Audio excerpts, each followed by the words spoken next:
We are live. Well, hello, everybody. Welcome in. Thank you for spending the next hour with us. My name is Genesis Miranda Longo, and I'm here representing Shopify. I'm super excited to be your moderator today. We are going to be talking about something that's moving really fast, which is how CPG brands get found when shoppers stop typing into Google search and start asking ChatGPT, Claude, Perplexity, and Gemini instead. A year ago, that was just a curiosity, but today it's a real channel. And the brands showing up in those answers aren't always the ones with the biggest budget, but they are the ones who've done the specific structural work to be findable. So for the next hour, we're going to dig into what works and what that looks like for CPG. And we'll even send you home with a little checklist that you can run this week. Sending you home as if we were somewhere, but it's all good. Housekeeping before we get into it. This is going to be a panel format. So we're going to be chatting for about 45 minutes, and then we'll save some time for questions at the end. But throughout this all, please feel free to drop your questions in the chat at any time, and then I'll try to put them in here as we go. We will also share the recording and the checklist for you after the event. All right, we ready? Let's start with our panelists and introduce you to with whom you're going to be speaking from or hearing from. First, we have Lucas, who is a CEO at Barrel. Barrel is a Shopify Premier agency partner, and they've been in the trenches with CPG brands on exactly this problem. Lucas, so glad to have you. Glad to be here. Next, we have Jean-Sebastien, who's the SVP of Growth at Good Protein. For this webinar, we're going to be calling him JS, and he's going to give us the operator view. So what does it actually look like to be inside of a growing CPG brand thinking about AI discoverability right now, since it is messy? Welcome, JS. Thanks for having me. And from the Shopify side, my peer, Matt Hickey, Partner Solutions Engineer. Matt sits at the intersection of our partner ecosystem and the technical side of how stores get built. So he has the cross-brand view of what's actually moving the needle. Matt, thanks for being here. Of course. I'm really glad to be here. All right, y'all. Well, let's get into it. I wish I could see your faces, but we're just going to get started here. Matt, I'm going to pick on you first. When we say AI-driven discovery in 2026, what does that actually mean? Yeah, so it's certainly a dramatic shift from how merchants were being discovered before. Obviously, leaning heavily on like SEO and standard models that way. Now, with the power of AI, things are being there's much more information being given to a consumer. They have a lot more information given to them, not just necessarily products, but more information on the product. So consumers are being empowered with a lot more information than just the product itself. And their buying habits are shifting because of that. And Lucas, you're seeing these buying habits shift directly. Can you tell us what you're seeing? Yeah, I mean, we are both customers and brands. We're seeing this shift where the way I like to think about it is they're looking at these AI tools as almost a brand ambassador or a personal assistant, where they're coming in and really leaning on them for recommendations of who they want to work with or who they want to buy, who is right for them. And so it's really become something that, as a brand out there, it's important to be part of that conversation. And it's, a shift from looking at Google listings to actually having a conversation with someone about products and brands that, you feel are right for you. Absolutely. I have a lot of different dietary things I'm figuring out right now. And so these agents have become really helpful in my own journey. And speaking of healthy food, JS, when did Good Protein first realize that AI was going to matter for customers like myself to find you? And maybe a moment that made it real? Yeah, I'm not sure there was an exact moment we can put our finger on. Personally, I think we're past the, early adopter phase. But still, at the moment, the ratio of, users leveraging leveraging AI tools versus the potential is still a lot in our favor. There's so much meat on the bone, a bit like SEO was 20 years ago, but times 100. Yeah, absolutely.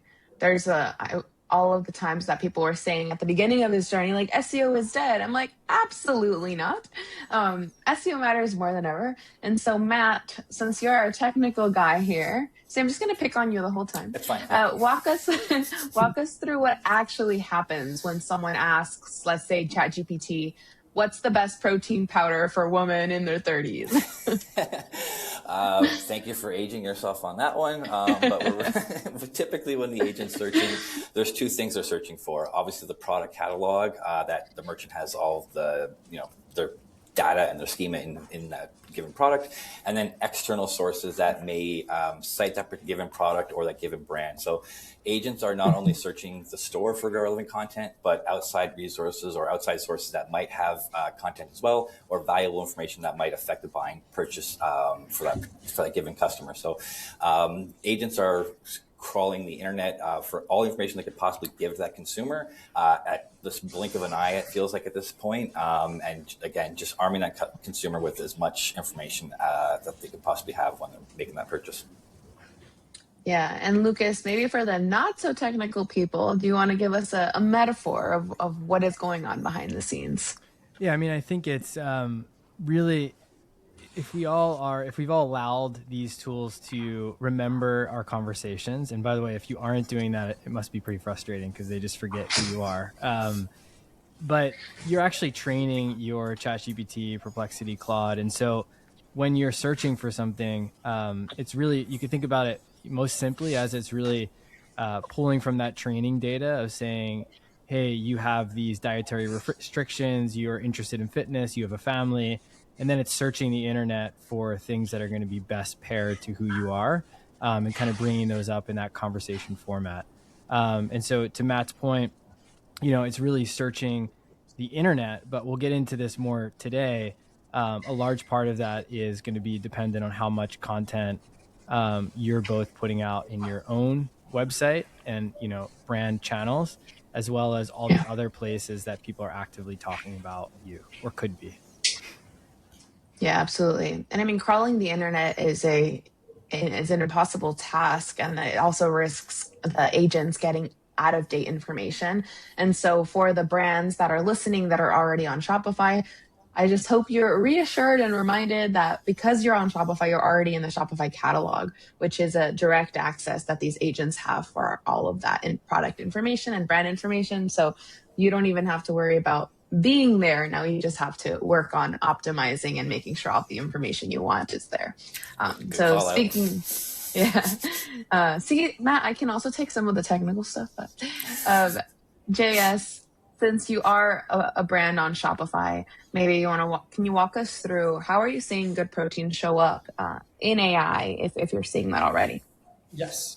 So we're showing mainly when people are prompting the brand, obviously, but also questions about dietary restriction, ingredients, and so on. Like good protein was built on quality of ingredients, the taste, and everything. So we have a lot of good content related to that. So we see, I guess, a lot of traffic coming from this.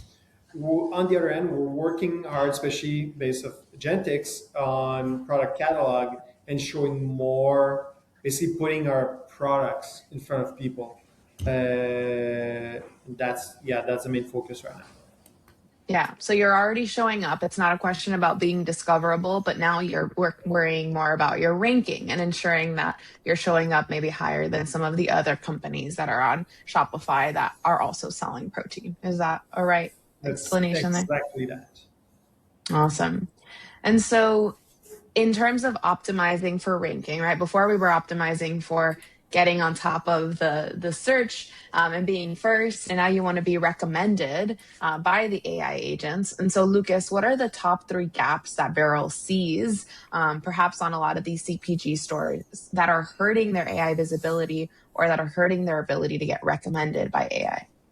Yeah, what's funny is we have these conversations with prospects where, sometimes we're talking to the marketing team or we're talking to a founder, and they tell us all of these really great things on the call, and then you look at their website and none of it is there. And I think that's the first gap, is really making sure the stories and value props that you know are important to your customers are captured throughout your website, specifically PDPs, if it's product-based information, and writing those in ways that are not just marketing copy, but actually focus on real questions and answers that customers have. And so a very popular thing that has emerged with the the increase in AI searching and the conversation we're having today being a conversation we're having every day with brands is adding FAQ, because FAQ is the closest kind of place to say, hey, these are essentially prompts that our customers are probably asking, and let's have some real human answers to all of those questions that can be cited by AI search. And then, one that is not, as much maybe discussed as the offsite footprint. Places like Reddit, press coverage, podcasts, if you're doing a lot of things outside of your site, events, really working as a team or bringing on a PR agency that can really help make sure that the conversations on those other places are also happening. And so we'll work with brands, helping them figure out how to optimize Reddit, for instance. If anyone on this call is at a brand and goes on Reddit right now and types their brand name, there's a lot probably being discussed, and maybe things that you don't want to be said about your brand. And so really having, an understanding of what's going on there and contributing to the conversation. And then, I think Matt spoke to this a little bit earlier, but structured data in your Shopify store and really thinking about schema and all of the kind of content that people aren't necessarily seeing that these AI tools are, is really important to make sure that the right content is coming into your site. And I think an easy way to maybe think about that is if you're shopping on Amazon, let's say, and you're searching for a product, which we all know people are doing all the time, the headlines of those products are often optimized to show up, prior to all this AI stuff, to show the right products based on the types of searches that people are looking for. It's a very, very similar concept, but really the structured data that lives behind the website experience. Yeah, absolutely. And we're actually seeing some discussion in the chat here. And so I wanted to pull up a message from Kieran, who says, one of the things we're attempting at our company is to build an AEO-focused content strategy to drive the rankings. What channels are really the best places to gain that authority? And so, Lucas, like you mentioned, Reddit and really external channels, right? Like, what are others saying about your brand? What is Oprah saying about your brand? What are the mom blogs saying? These are now becoming really important for brands, because what you say about your company is really important, but then what they say is what's driving that trust and credibility. Lucas, would you add anything there? Yeah, I mean, we had a funny, early on when we started working on this with clients, we had a funny story where we did an AI search visibility audit, and we found this blog from this woman in like Nebraska who had been creating recipes for this client, like in a major volume, like constantly, all dedicated to this brand. And so when you go to ChatGPT or Perplexity or whatever it might be, she's actually being cited before the brand because she owns that brand's content online. And so I think it is everything. What's interesting that is emerging is places like Walmart.com, these marketplaces, Instacart. It's also important to be writing the content there, because those are also becoming part of the conversation. And I see a lot of conversation about earned media. The way to think about it is your website itself should really act as the hub of kind of where you tell your story best and capture all the right information. And you can continue to update it through blog posts to make sure it's recent. But then outside of that, really looking at channels that kind of have that recency that maybe your website won't. So if it's a PR newswire press release about a new product, if it's Reddit where constant conversations are happening, these are all places to really have an eye on and be contributing to, because all of them matter ultimately. Absolutely. And this is also why a lot of brands you'll see now are doing a lot of owned studies of people saying, like, and let's say I work a lot in the furniture space.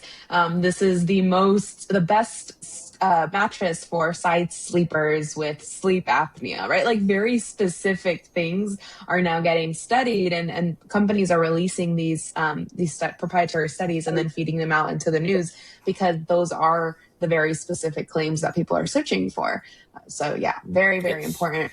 It's really the age of data, what the agents are searching for, and then just empowering our merchants. There's so much data that's available from where sales channels are coming from, where they're attributed from, what's working, what's not. So just as fast as the shift is going, you're able to respond as quickly and be able to make changes to your strategy and adjust just as quickly based on just reading your data. So having someone who's able to really filter through and just gauge that traffic and see where things are working or not working, it's going to be extremely valuable for merchants going forward.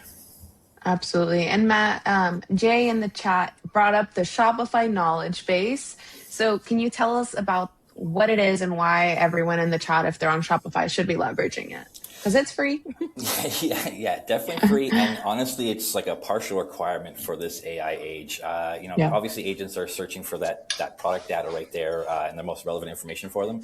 But also a lot of store policies and store additional questions, stores, like just additional data that a merchant is going to be beneficial for that agent in making that purchasing decision. So having privacy policies set up, having return policies set up, having all that information already ready, so that if the agent needs to look for it, it already knows what the shipping policy is, already knows what the return policy is. So also like specific, product information that you want to add in that could be additionally searchable by those agents. Really, the knowledge base is just a way for merchants to just empower even more data into their store that could be leveraged during the search from the agent. Yeah, and it's super easy. Just go in your admin, go into search, put Shopify knowledge base app. You will see some of the questions that Shopify has already filled out for you, maybe ones that people have asked that you haven't answered, but it's taking some of that information and creating that answer for you. But you can go in and edit those, create new questions or answers to questions, and even see which questions have been getting visited or already have traffic to them. So definitely check that out. And speaking of content, JS, why don't you walk us through how you're thinking about content in general at Good Protein? So everything from product pages to your blogs, and what else are you working on here? Yes. So on our side, first of all, we launched a revamped website a month ago. It was a big focus on speed, especially on landing pages and everything. That translates a bit more towards, regular SEO. And we're very mindful of the branding and basically the content and to be aligned with our view.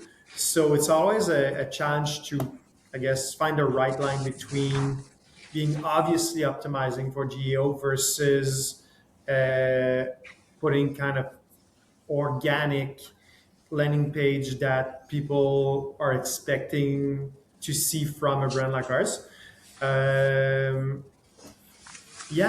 But so far, honestly, we were seeing great results from the new site. And again, all these I would say all these tools that have been discussed, especially on Shopify, most of them are free, and they're not that too complicated to implement. And it's not cheating at all. It's just putting the right information even for the clients. So it's I reward low investment in time. So I'm all in for that. Yeah, and it's sometimes those like not sexy things that are really important. Mm-hmm. Like Charlie in the chat just said, ensure that your store policies like returns and exchanges are consistent. Yes. Yeah. Something so simple, you're like, yeah, everyone would know that, but it's actually super important to confirm that they are and that the agent won't get confused.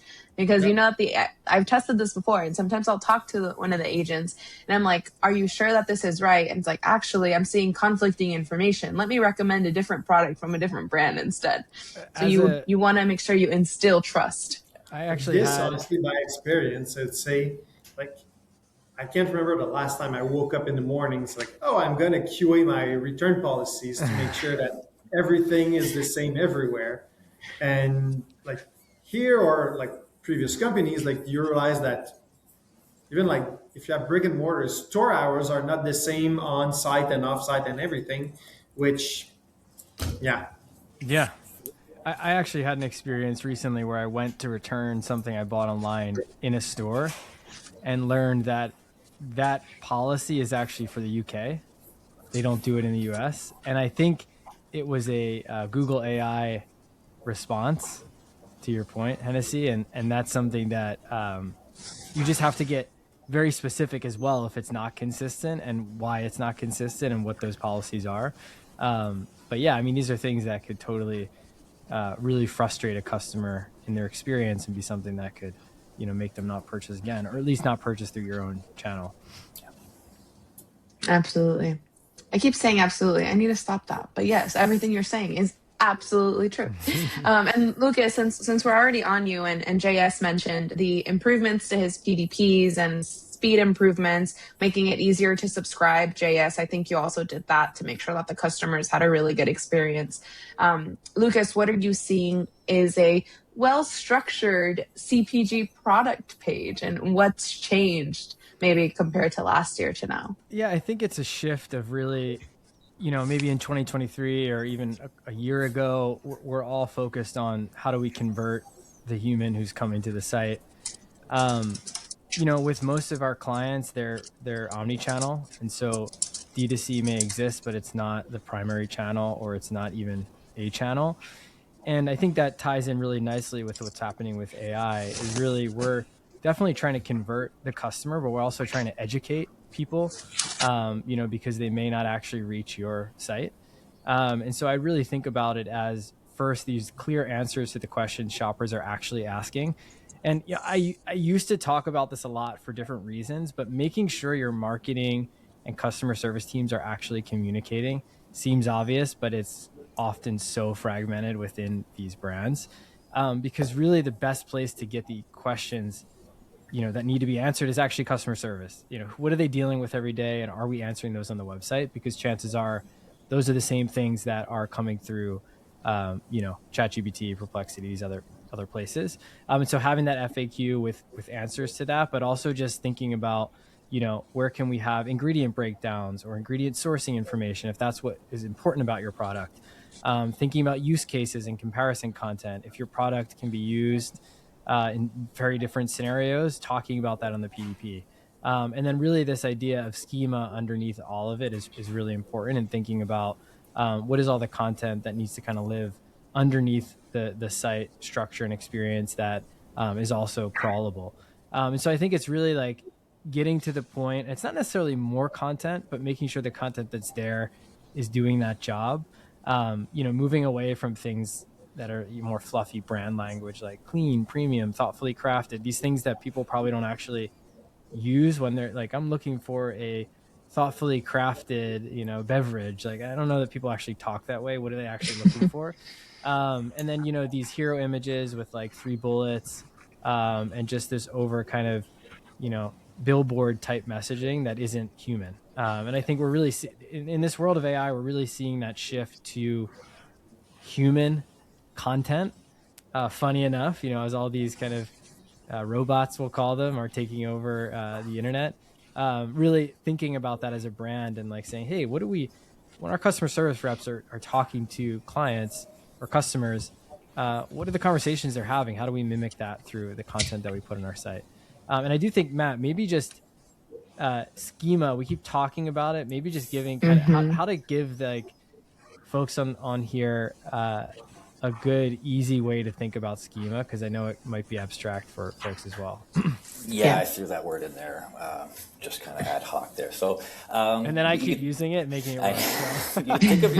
You can think of your product schema as basically just like a map of that given product. So the title, the price, the category, the information, how much inventory is there. So the images as well, also very important. Have alt text for all your images. If you're not already doing this for accessibility purposes, having that readable for an agent. They don't know what image 5493.jpg is, but if you write it out and say what each image is, it obviously gives the agent an actual idea of what they're looking at. So, and transcripts for videos. Yes, exactly. Just giving as much information. Again, SEO was, you're trying to cram so much into that 160 character box that you had, whereas now we can give more information, being as detailed as possible, and the most important information. And to Lucas's point, having it actually sound like a human and being read by a robot is going to be very, very important for when you're working on your products. Yeah, and just some practical advice too. I mean, I'm working on a CPG brand myself, which you guys can talk to me about separately. But one of the quickest things that I did was I connected my Claude code to the Shopify AI tools. Has anyone else done that? And I asked it to go in and fill out any of the meta fields, all of the metadata that hadn't been filled out for all of the products. And that in itself makes a huge difference because you're creating and formalizing that data for the agents to see. And to connecting that, your Claude to the Shopify MCP unlocks a whole level of tasking that you can get accomplished. Sorry, Lucas. I was just going to say to that end, thinking about all of the conversations you have as a brand internally with customers, customer service, those are all, to that point, like think about those as data. And that's actually a really great place to start with thinking about what content is not being talked about or content ideas for your site. And so we often laugh because, clients or team members are asking questions and it's like, go ask Claude. Because if the data is there, that's actually a great way to get that thought process started and think about, hey, audit my site, look at this call I just had with our CEO. What are we missing on our website, right? That's like a very easy prompt to have done and kind of get, a quick gap analysis and start to get to work on filling those. Yeah. And plus one to the simply getting all of those transcripts with your customers, all the emails with them, all the Reddit threads, and then having Claude or whoever you're working with to analyze that and create that content for you is really good, because that is the gold mine. Your customer voice, what they're saying, what they're asking you, how they're talking about you on Reddit, that's what you should be really investing in. JS, anything to add there in terms of how you're thinking about data and PDPs, content, anything else? I'll say I like the segue you said to adapt for everything CX data.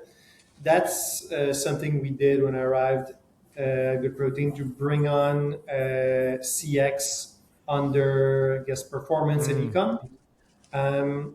Honestly, right now, my head of CX spends as much time with my director of e-com than my director of growth does.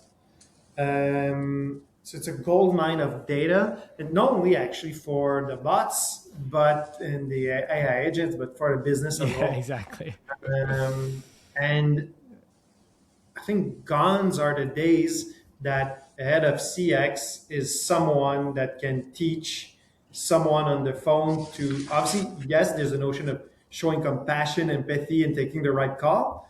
But these persons now that I guess the tier ones are technical, they understand agents, especially in a world where, like, for us, a lot of interactions are ran by our AI agents.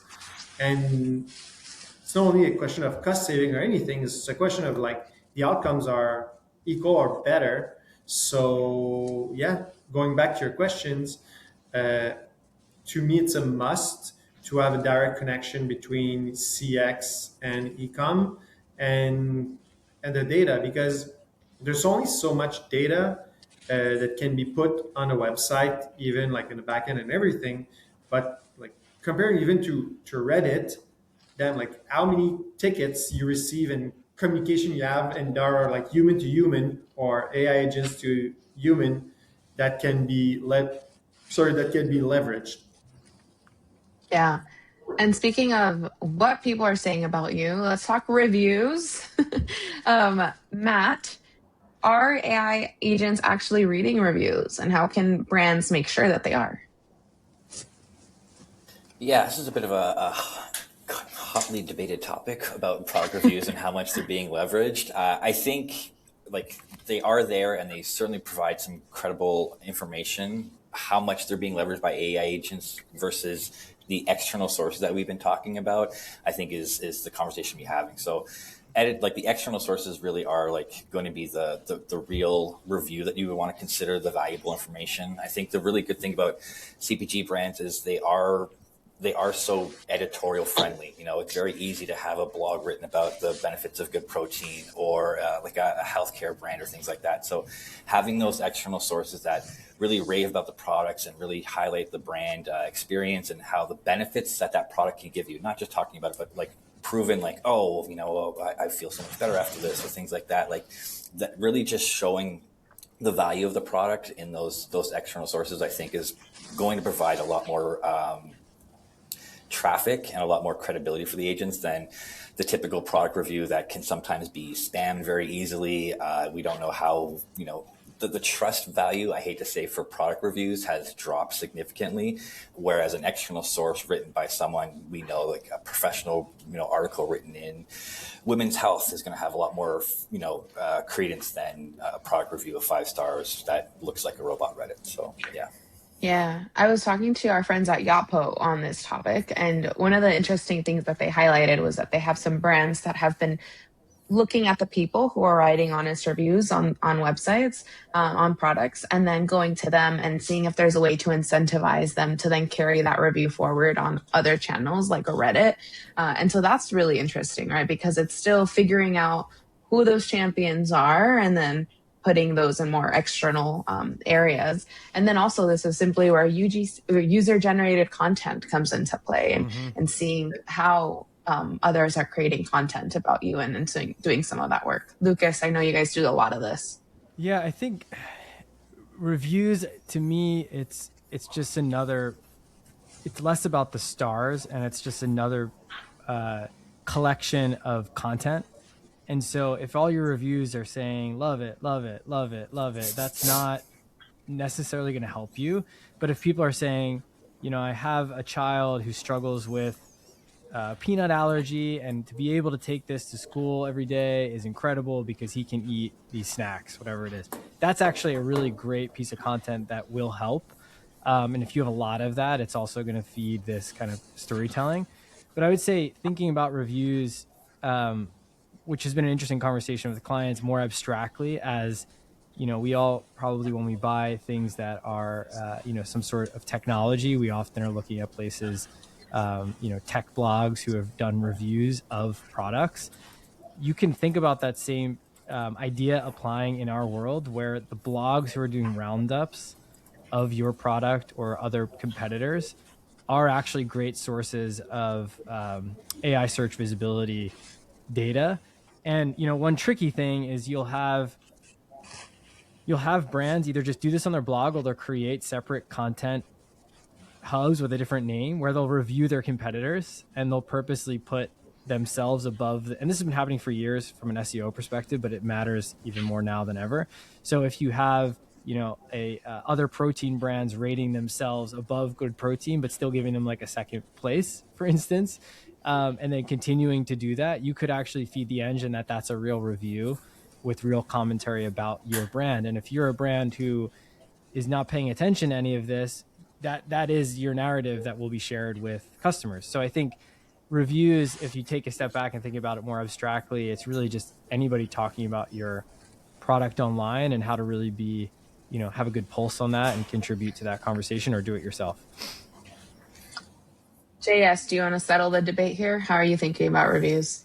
So, do I think that on-site review matters? I think they matter to the clients. Do they matter to the bots, or like probably not that much? I think there's also a line in the sand between on-site reviews and off-site reviews,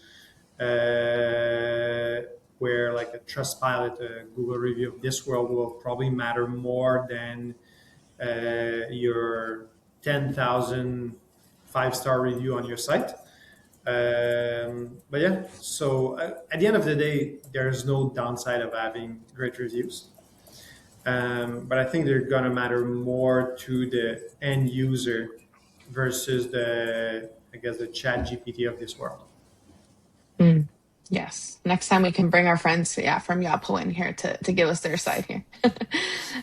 There's a lot of comments in the chat, so let's take a moment to go through them before we switch into the internal AI side of the conversation. So let's throw all the hard ones at Matt here. Perfect. Matt, or there was this one here. If my competitors are on Shopify as well, how does Shopify feed different brands to LLMs? Good question. I mean, very similar to SEO. They're all being fed to the LLMs. I mean, it's again if anyone's on Shopify that has the product catalog, it's all being fed into these agents and being discoverable by them. So it's not to say like you're being outshined by your competitors, but you're all going to be you're all included in this new world, and it's a matter of having the structured product data and the relevant sources to make sure that you're outranking your competitors in that space. And then on the topic of reviews, where do you think that they're gated? Like, we know that they're gated on Amazon. Are they also gated on Etsy, eBay? I don't trust Amazon as far as I can throw a normal human being. So I don't trust anything that comes out of Amazon in terms of information. But yeah, I would think of Amazon as a black hole in terms of reviews, and anything that occurs on Amazon, you're going to, is pretty much going to live there. Again, those external sources like editorial articles, product reviews from blogs that are set up to talk about specific products. That's really going to be the real like fountain of knowledge for your brands to pull the information into. So I wouldn't worry too much about Amazon. I really hope that honestly, I think that AI shopping and the generated buying habits from AI agents is going to hopefully replace the Amazon shopper, the one who's just searching for that one product. Like, they're hopefully not going to be shopping from that Amazon. They're going to pull up their agent and buy it from a Shopify store that has that one product available. So that's where I really think that we can take a lot of weight away from Amazon. And I don't know if you'll know the answer to this one, so maybe we need a follow up. But is there a tool to extract reviews from other platforms, like being able to leverage reviews from Walmart, Etsy, eBay, etc.? Depends on the review itself. There's certainly like a lot of third-party review platforms that incorporate into outside sources like Amazon and Walmart and can conglomerate all those things. There's data scrapers out there as well that can grab those things if required. But yeah, there's certainly ways you can grab those reviews, but it really depends on your review platform, whether it has that capability. If not, backup plan. Awesome. So looks like that's it for some of the questions that I'm seeing. So if you have more, throw them in the chat and I'll try to incorporate them. But for now, let's switch the conversation over a little bit. JS, I want to hear about how Good Protein is actually using AI internally day to day, and maybe some tools or workflows that you can share as really good recommendations for the people in the audience. Yeah, so day to day, I guess client facing, everything CX. Now we use Gorgeous in terms of AI and AI agents. See great results, successful outcome, happiness of clients, and so on. From my teams, obviously they're good. All like we connected Claude to a lot of things. Also being mindful of what we connect, but and everything, I guess it's stepped up in terms of BI, either I guess on a daily, weekly, or monthly base, and it speeds up the I guess reporting efficiency, but also puts us in a situation to being flagged by stuff that a human basically would never think about going that deep. Also, in terms of action taking, now if your connectors are good, like you can review and then also have the different tools act on them, either if it's creating new flows or so on. Going back to this, I think the most important thing is to have, I guess, to collect the raw data in an efficient way. On our way at Good Protein, basically we have everything: web data, client transaction, and so on. But our biggest project for the year is to create a data lake with operations and so on, to have a 360 view, and also so our tools can access everything. So yeah, basically to run it as a kind of another line of business that can help business decisions and also acting quickly. Yeah. And I'm curious, for those in the chat, how are you leveraging Sidekick? our little purple man with the glasses, as some of my friends call him.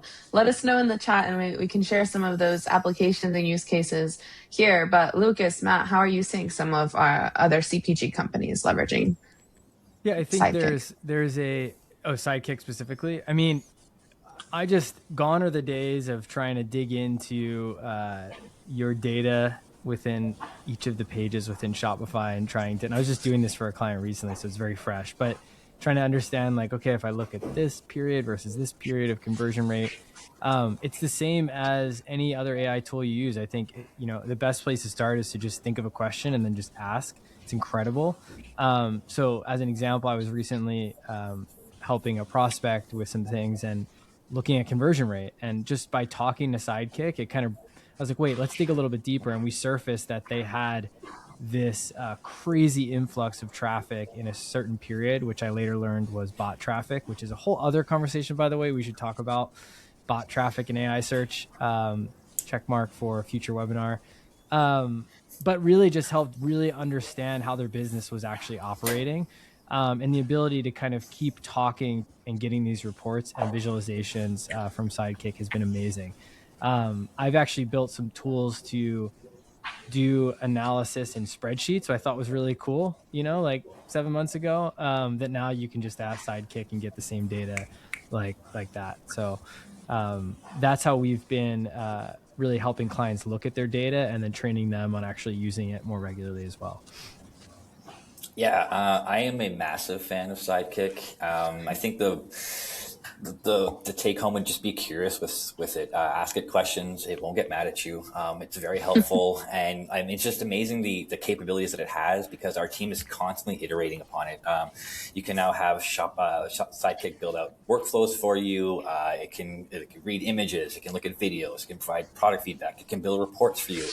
Customer segmentation, all these amazing things. Like the capabilities of Sidekick are growing each day, and it's all data that's like relevant to your store. It's all your own data, so there's no worry about like data leaks or things like that. So it's all valuable information for your store because it's your data. So working with Sidekick to just try and figure out things that might be low in sales or that could require some more details. Like Sidekick is really, really, really powerful, even just to help you find like items that are missing, like products that are missing images for things like that, or products that are missing their alt text and things like that. So leveraging Sidekick in this AI world is really going to help you identify gaps that you need to tackle, and then come up with a game plan where you can actively implement those action items. Yeah, I mean, Matt, there's something you said, but not to be afraid of PI data. Like, it's something that we have very strongly at heart with, let's say, external tools. It's always and something that keeps me up at night. So we're very mindful. But with Sidekicks, basically, it's there, so there's no risk. So to us, at least at Good Protein, there's a lot of value there, kind of a risk-free to use tool. Yep, and there's no cost. You can go through a lot of tokens with Sidekick. Again, it's like a really great way to just have, especially for people on your store or your company that aren't necessarily the most AI ready or aren't the most technical. Sidekick is a really great way to like start getting comfortable using AI, start comfortable like how to work with an AI agent without too many risks or worry about any negatives. It's a great way just to get started with AI tools. Yeah, and also, specifically Tinker. for We also have Tinker too. Don't forget about Tinker, our standalone AI app that you can download. And the really great thing about Tinker is it leverages numerous models, and rather than having to find the right model, like image generation or video content or whatever the case may be, you simply ask what you're looking for, and Tinker will find the appropriate tool to build that up for you. So again, another really great way to just kind of get that entry point into the AI world. Yeah, I was going to say for CPG specifically, I've been helping just some friends that also have CPG brands. One of them was really struggling with the background in all her images. She wanted them to be consistent. And so we told Sidekick, we're like, here's one example of what we want the rest of the PDP images to look like, the product images to look like. And then Sidekick just automatically went in and changed the background to match instantly. So definitely check that out. And then what I always recommend for people is first check if Sidekick can do it and does it well, because like Matt said, you won't spend any tokens on it. And then if it can't, or if you need more depth, then you can go to Claude connected with Shopify MCP, which is simply go to Shopify AI tools, give that to your Claude agent, tell it to connect it to Claude code, and then watch the magic happen. So super fun things that you can do, especially for the people here in the chat and commenting. All right, I'm the moderator, so I'm the one that's supposed to ask questions here. JS, what other tools, you mentioned Gorgeous and some of the other ones that you're using, but to all of you on the panel, what tools should the people in the audience be looking at that have been productivity hacks for you, aside from the ones we mentioned, like Knowledge Base, Tinker, Sidekick? I would say external tool. We used to use a lot of ChatGPT. Now we're for 1 tokens on GPT, we use probably 10 tokens on Claude. Also, like now that we're connected with pretty much all our platforms, with Shopify, with Klaviyo, and so on. It's always also, there could be so many, but I guess it's my job to make sure that we don't connect to 35 different tools, because all of a sudden, the more tools, the more the risk.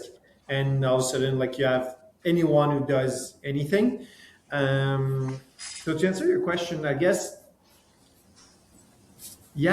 external tools, the one we're leveraging the most right now because it's well connected and was well established within our framework is Cloud Code. Yeah. Lucas, Matt?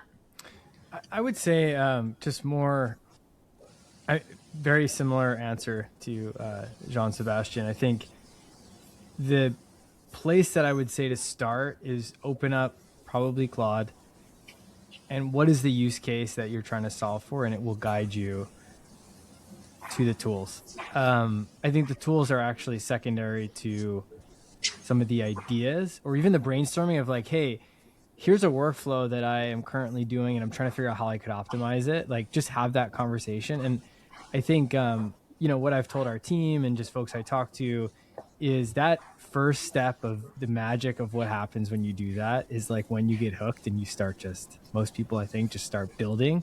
I've built some web apps for Barrel that we use every day, like pretty robust sources of data and workflows for everything from talent management to finances to managing accounts that I never thought possible. And it just came from saying, hey, I want to do this thing, and then building this entire ecosystem. And so there's a lot of really great, tools and use cases out there, but I do think that can be very overwhelming. And so just starting with like, what is the challenge or the problem or the idea that you have? And then, having a deep conversation with Claude can get you pretty far.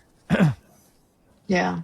I had a conversation with the team at Redmond, if you guys are familiar with Redmond, and they were telling me how they simply they used the Shopify, the storefront MCP to build their own agent on their website so that people wouldn't have to search on the website and instead just talk to the agent and find the right product. So that's available if you guys just look up shopify.com/case studies/Redmond, I believe. Super cool. Matt, anything to add? I hate to echo everyone else, but I think Lucas brought up a really good point. It's just having that curiosity. And I think giving some of your employees and people on your team that flexibility to just try and see what they can do with these. Not necessarily expecting results all the time, because sometimes things work and sometimes things don't, but having that curiosity and constantly going forward, at least with these tools, it's going to make you better than if you weren't leveraging them yesterday or the day before that. So getting in there, being curious, I think is a really important thing. If AI fails, it's going to fail for everyone. But the ones that it does work out for, it's going to work out for the ones who put the work in and have actually adopted and gone forward. So being part of that group and not part of the ones who are sitting on the wayside, just waiting to see what happens, is really going to be important this time. Okay, well, I'm going to ask my last question, and then we're just going to go through the last questions we've gotten from the audience. So, Lucas, what is one thing every CPG brand operator watching this should do this week before they do anything else? I think it's one thing. I'll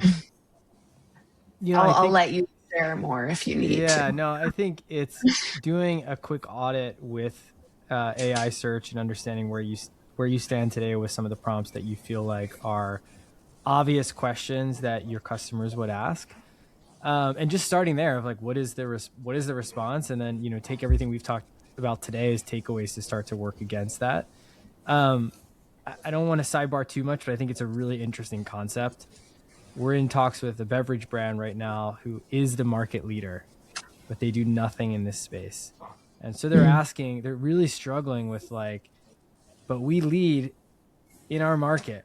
Does that mean we are leading in AI search? And I'm like, no, because the smaller brands who are doing everything we're talking about today are slowly becoming the answer to the question that your customers are asking. And I think the scary thing is that's how they become the market leader. Maybe it takes 5 years, maybe it takes 2 years, but they're starting to take market share because they're the answer to the same question. So I do think that's a conversation to really think about and, go in and say, hey, does my site, do my channels echo what I think is important? And then is AI search picking that up? And if we're doing nothing, we need to start doing something. If we're doing nothing, we need to start doing something yesterday. Yes. Matt. Yeah.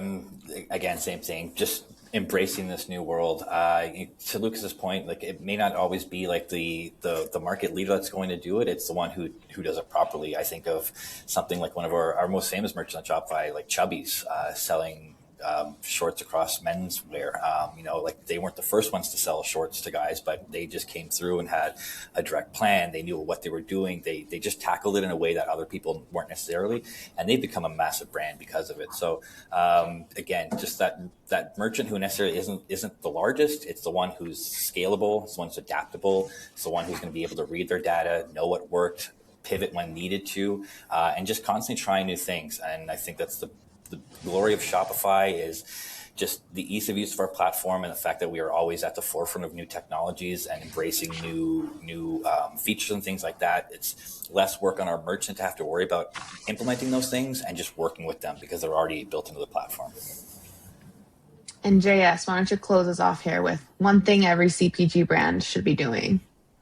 Yeah, I would say analyze, especially for people in my role, analyze, I guess, data collection, figure out weak points, fix them, and then enable your teams to leverage the tools, and with a mindset of validating what they see. As simple as does that make sense? The feedback I receive. As simple as that. Yeah. All right. Well, we have a lot of questions in the chat. So sorry if I'm trying to scroll because I can't see them. So I'm going to start passing them over to y'all. For anyone that wants to take this one, we have written a lot of blogs. How do we make sure that AI agents are picking them up?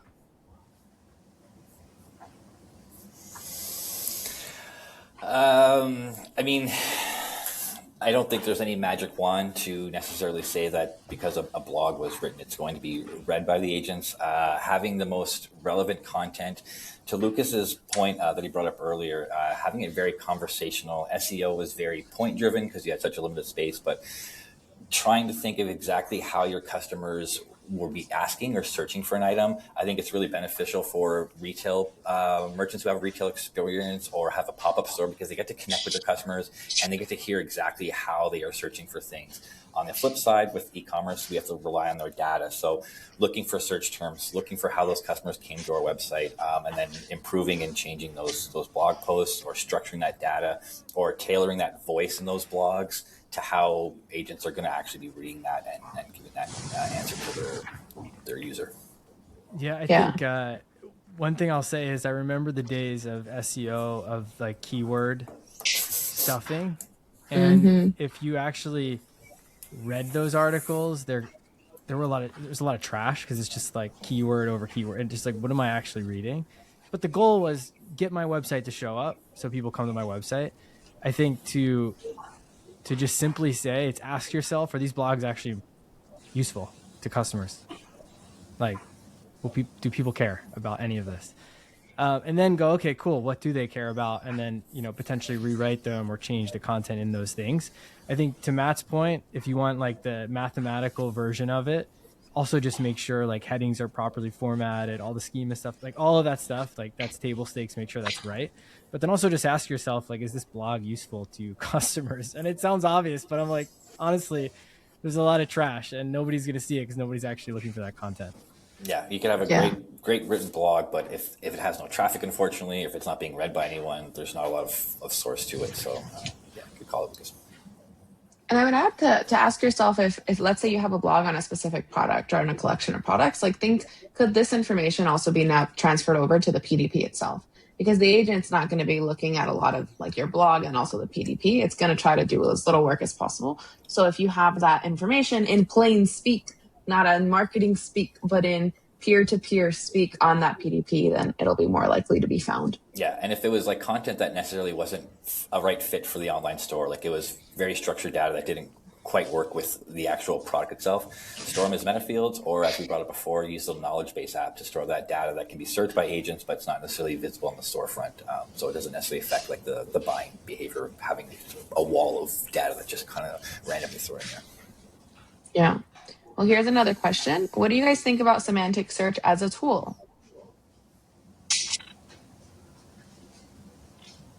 I've talked about already. I have thoughts, but Jean-Sebastien, what are your thoughts? Maybe I'm putting you on the spot.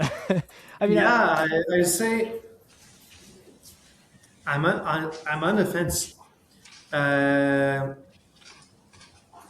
It's going to be almost a generic answer, but if it's done right, in a way that,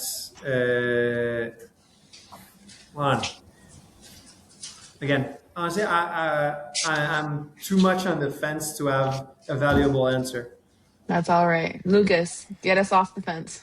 Yeah, I think it's ultimately a lot of what we've shared in terms of going from like the keyword thinking to actually understanding the intent of a search, which I think is ultimately the important shift that we're all talking about, of saying like kid-friendly snack versus someone saying something my picky 6-year-old will eat.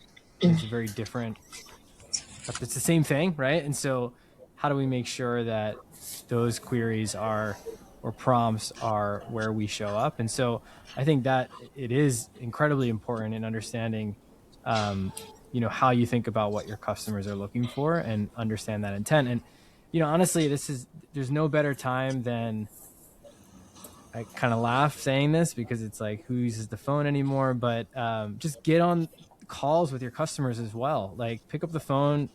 I knew a CEO who used to do this. Doesn't need to be a CEO, but depending on how big you are, maybe it is.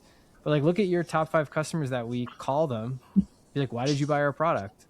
Like have a conversation. I mean, you're going to create an amazing relationship with that customer, but also you're going to learn so much about why they are engaging with your brand. And then do the same for people who stopped buying, your products or used to buy your products.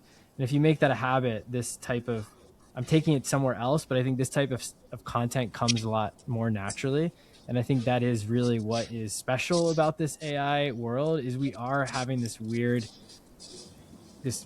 kind of transition back to like what actually matters as a brand right now. Like what is actually important to customers, because ultimately we're not trying to hack anything. It's like, just be the brand that you think you are through content. Yeah. There's something, by the way, I'm not on the fence on, is we talked about reviews, and especially on-site reviews, and like, are they crawl, blah, blah, blah. Like, to go as a human being, as a marketer, to read as many as possible, that's good. That's a treasure trove of knowledge and feedback. Obviously, you can filter out the like good product, 5-star, blah, blah, blah. But the one that are literally phrases that someone gives true feedback. Yeah. Yeah. I just interviewed Groons and Manmade founders. I put that in the chat for you guys to look at. But they did what you just said, Lucas. They were talking, they got on the phone and they were getting that real convos. And I like what Gabe said in the chat. Open up the questions at the dinner table or your next barbecue and you will be surprised. All right, y'all. Well, somehow our hour is up. Lucas, Matt, Jean-Sebastien, thank you so much for just your specific, real, and generous insights here. I love talking to all of you. And to everyone watching, you will get the recording and also a little checklist in your inbox in the next couple of days. If you want to keep the conversation going, all of us on the chat or on the panel are happy to connect. So feel free to reach out on LinkedIn. And then we're dropping some links, I think. Maybe David will maybe share some links in the chat. But thank you for spending your hour with us and have a good rest of your Wednesday. Thanks, everybody. Thank you so much for joining.